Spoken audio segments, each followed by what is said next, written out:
Graça e paz, tudo bem com vocês? Meus irmãos, eu gostaria de fazer um comunicado com vocês, dar uma palavra. Na verdade, uma palavra com três pontos, né? Sobre cuidado, discernimento e fé. E eu queria ler para vocês o que está aqui escrito no livro de Neemias. Hoje eu estive conversando com um irmão da comunidade, ele me citou Neemias e isso me inspirou a ler esse texto e eu fiquei com o desejo de falar com vocês a respeito desse texto. Veja só o que diz aqui em Neemias capítulo 4, a partir do versículo 10, diz assim, ó: Então disse Judá, já desfalecem as forças dos carregadores e os escombros são muitos, de maneira que não podemos edificar o muro. Disseram, porém, os nossos inimigos: Eles não saberão de nada, vamos pegá-los de surpresa. Quando os perceberem, já estaremos dentro da edificação deles e mataremos a todos. Assim, faremos cessar a obra. Essa palavra é muito importante, porque a agonia e o desespero do inimigo, de alguma maneira, de todas as maneiras, de todas as formas, ele estava buscando fazer com que a obra cessasse. Quando os judeus que habitavam nas vizinhanças deles, 10 vezes nos disseram, 10 vezes, olha só a insistência, a perseverança do inimigo, né? 10 vezes nos disseram, de todos os lugares onde moram, subirão contra nós. Então pus o povo por família nos lugares baixos e abertos, por detrás do muro, com as suas espadas e com as suas lanças. Espada e lanças. E os seus arcos. Inspecionei, dispus-me, disse aos nobres e aos magistrados e ao resto do povo: Não os temais, lembrai-vos do Senhor, grande e temível, e pelejai pelos vossos irmãos, pelos vossos filhos, pelas vossas filhas, vossa mulher e a vossa casa. Bom, o que não faltam são ações inspiradoras em momentos de tensão, em momentos de desespero, de guerras, que Neemias nos sugere, né? Para a gente se inspirar em Deus, para que a obra de Deus não cesse. Eu acho que às vezes nós precisamos dessas três palavras nesse momento agora, de cuidado, discernimento e fé. Não resta dúvidas que a obra de Deus precisa continuar. E quando eu estou dizendo em respeito à obra de Deus, eu estou falando da igreja. Irmãos e irmãs, igreja é o único ambiente que existe no mundo onde a sua fé ela é promovida em uma proporção inimaginável. Você não promove a sua fé em nenhum outro lugar do que o ajuntamento da igreja. O ajuntamento da igreja é importante. Mas nós estamos vivendo uma pandemia, uma pandemia muito severa, muito grave. Nós nunca vimos isso antes e às vezes nós não sabemos como lidar nessas situações. A primeira palavra, então, é a palavra cuidado. Sim, é o dever que cada um precisa ter. Não é? O texto diz que nós deveríamos cuidar dos nossos irmãos, dos nossos filhos, das nossas filhas, da nossa esposa, cuidar da nossa casa. Muito importante isso. Mas, ao mesmo tempo, não deixar a obra. Eles deveriam se dispor de lança, de escudo, de arco, ou seja, enquanto guarda a família dos inimigos, precisa ao mesmo tempo cuidar do muro. E isso é muito importante que nós entendamos. Ao mesmo tempo que eu preciso cuidar e guardar, eu preciso lutar, eu preciso continuar. Nós não somos diferentes em nenhum aspecto do povo de Deus em todas as eras, que enfrentaram os seus inimigos e as adversidades. Eu sinto que nós precisamos ter esse cuidado conosco mesmo, conosco, com as famílias, com os nossos filhos, com a nossa esposa, com a nossa casa e também com a muralha. Precisamos edificar os muros. Você não está dispensado por conta da pandemia de construir o muro, assim como você não deve construir o muro com o cuidado com a sua família, com os seus filhos, com a sua esposa, com o seu esposo e com a sua casa. Veja, essas duas realidades tão importantes para a sua vida. Ao mesmo tempo que você precisa se cuidar, você precisa trabalhar. E aí, como é que você vai fazer? Qual é a maneira que você vai utilizar para se cuidar e trabalhar? A segunda palavra que eu gostaria de dizer para vocês tem a ver com discernimento.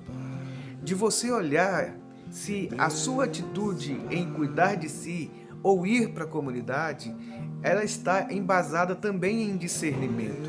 De você saber avaliar se você realmente está em situação de risco, se você faz parte do grupo de risco, se você não deve estar mesmo, se você não está trabalhando, se você está trabalhando apenas em casa. Então você precisa observar a sua própria realidade e perceber se você está dispensado de não ir para a comunidade, de não participar dos cultos, de não reunir com alguns irmãos em alguma esfera de distanciamento. Bom, eu já voltei a trabalhar e tem muita gente que já voltou a trabalhar, as pessoas, o mundo precisa voltar a trabalhar. Nós não podemos ficar em casa o tempo todo. Imagine como será a nossa vida se a gente não voltar a trabalhar. Como que nós vamos sustentar a nossa casa? Ora, se nós podemos voltar a trabalhar fora, por que nós não podemos voltar a congregar? De maneira segura, é verdade. E buscar quanto mais segurança possível. Mas não é possível uma igreja se sustentar não só apenas financeiramente, mas a sua própria existência como corpo de Cristo. Não tem a ver em pagar aluguel e pagar obreiro e manter financeiramente alguma coisa, mas a existência dela mesma. De sorte que eu peço a você, querido irmão e irmã, você pai de família, você mãe de família, que você tenha discernimento desse momento para perceber se primeiro seu esposo voltou a trabalhar, você voltou a trabalhar, você está indo para os lugares, para as praças, para os shoppings, para os supermercados. Supermercados não diria, né? Mas para lugares. Você está frequentando lugares assim ou você está somente em casa? Então esse momento é momento de discernimento para ver se, de alguma maneira, eu não estou me acostumando a não ir na comunidade, a não frequentar o culto, a não frequentar a igreja. De sorte que, em deixando os muros, nós correremos o risco dos inimigos adentrar e destruir, fazer cessar a obra. Também tenho filha, também tenho filho, tenho esposa, tenho famílias, também sou um cidadão e um membro da igreja, mas ao mesmo tempo eu tenho buscado não faltar às reuniões, eu tenho buscado não faltar à congregação, também de alguma maneira preservar o cuidado para com a nossa casa, evitando de estar em alguns lugares, não é? Mas ao mesmo tempo eu tenho a noção de que eu preciso construir esse muro, e esse muro é minha responsabilidade. A construção do muro é minha responsabilidade também, não apenas minha, mas da minha também. Em meio a essa pandemia, Deus abriu uma porta, uma oportunidade para eu evangelizar algumas pessoas e semanalmente, já se fazem 2 meses, que semanalmente eu tenho ido lá, estudando a Bíblia com as pessoas, com cuidado, com toda a segurança possível, mas tenho buscado colocar a minha vida a serviço do reino de Deus para a construção do muro.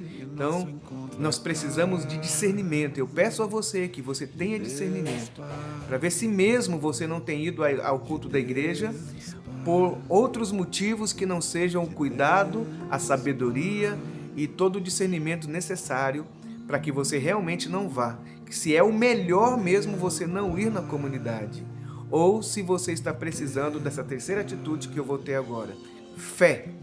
Fé não é no sentido de que vá e nada te acontecerá. Fé é no sentido de fidelidade, de compromisso, de comprometimento, de tomar atitudes maduras e responsáveis para com a casa, para com a sua família e para com a muralha, para com os muros. Essas duas realidades, elas precisam estar equilibradas na sua vida e você é o responsável disso. Eu e você somos responsáveis da nossa parte da muralha e como também nós somos responsáveis com a parte da nossa casa. É impressionante, Neemias, que ele não disse que nós deveríamos cuidar apenas da nossa esposa e dos nossos filhos e da nossa casa, mas também dos nossos irmãos, que nós deveríamos cuidar dos nossos irmãos. E nesse sentido, eu não estou falando simplesmente para você ligar, telefonar, mandar mensagem. Eu estou dizendo para você frequentar, de você olhar se você necessita frequentar, de maneira que você não esteja exposto ao inimigo. Veja que o texto diz que 10 vezes os irmãos ouviram que os inimigos diziam: nós vamos atacar por todos os lados. E você não pode ficar à mercê dos inimigos. Com um argumento talvez até piedoso de dizer que você é igreja e você se banca sozinho através de alguma pregação que você escuta nas mídias, ou você faz a sua leitura sozinho em casa. Talvez esteja na hora de nós termos uma atitude um pouquinho mais ousada. E eu estou dizendo isso embrulhado nas outras 2 palavras que eu disse para você antes: cuidado, discernimento, mas agora nessa porção, nessa terceira oportunidade, de ousadia, de fidelidade, de lealdade para com o muro também. De maneira que, meus irmãos e minhas irmãs, eu peço a vocês que vocês... eu vou deixar depois aqui a foto da comunidade do nosso culto, em que apenas os músicos, eu, a família do irmão Fernando e o Johnny, que esteve no culto de domingo. E quando eu vim para a comunidade, eu olhei para outras igrejas e elas não estavam tão vazias assim, pelo contrário, elas estavam mais, não vou dizer que elas estavam cheias, mas elas haviam muita gente, talvez 40%, 60% da membresia. Quando eu voltei da nossa reunião, passei em frente a algumas comunidades e elas estavam com bastante carro à porta, muitas pessoas lá dentro, com toda a segurança possível. E eu fiquei pensando comigo: por que apenas na nossa igreja as pessoas não vão? Será que nós somos os mais sábios? Será que nós estamos tendo a sabedoria verdadeira e eles que estão sendo irresponsáveis? Qual é o equilíbrio disso? Qual é o equilíbrio dessas realidades, né? Quando é que eu devo ficar e quando é que eu devo ir? Isso a gente precisa de discernimento, maturidade e sabedoria. De maneira que eu peço a você que considere isso, que você precisa cuidar da sua casa, mas você também precisa cuidar do muro. Que você precisa cuidar do muro, mas você também precisa cuidar da sua própria casa. Eu peço a Deus que nos dê sabedoria e discernimento para que a gente não fique ausente, para que de alguma maneira a gente não sabote a igreja, para que nós não fiquemos com preciosismo e nem responsabilidade, para que a gente não tenha imaturidade ou também falta de ousadia, fé, para com esse momento delicado, muito delicado que nós estamos passando. Converse com a sua esposa, converse com o seu marido, observe a sua própria casa e essas 3 palavras: cuidado, mas tenha discernimento e seja leal nesse compromisso da construção do muro e da edificação da sua própria casa. Eu oro para que todos os irmãos que estão enfermos, que o Senhor intervenha, ponha as suas mãos e o seu cuidado. Eu oro para que o Espírito de Deus fortaleça a sua fé, fortaleça a sua vida, encha seu coração de paz e alegria, e que você não receba essa palavra com um peso que amargura a sua alma, mas um incentivo ao discernimento, e para que você avalie este momento e tenha atitude espiritual, que você tenha atitude sábia, ousada, mas com muita e muita maturidade. Que o Senhor te abençoe tremendamente, que o Senhor te guarde. E ore por mim, para que Deus também me dê sabedoria. Ore por mim, para que Deus também me fortaleça. Ora pelos meus filhos e ore pela minha esposa. Ore pela minha casa, ore pelos pastores e pelas pastoras. Ore pelos enfermos. Cuide da sua comunidade, dos seus pastores e dos seus irmãos, sem abandonar sua casa. Beijo precioso para você, que a graça do Senhor Jesus te assista. Beijo muito carinhoso. Até a próxima. De Deus Pai, a esperança na casa, recomeço na casa. nele, nosso encontro é casa de Deus Pai.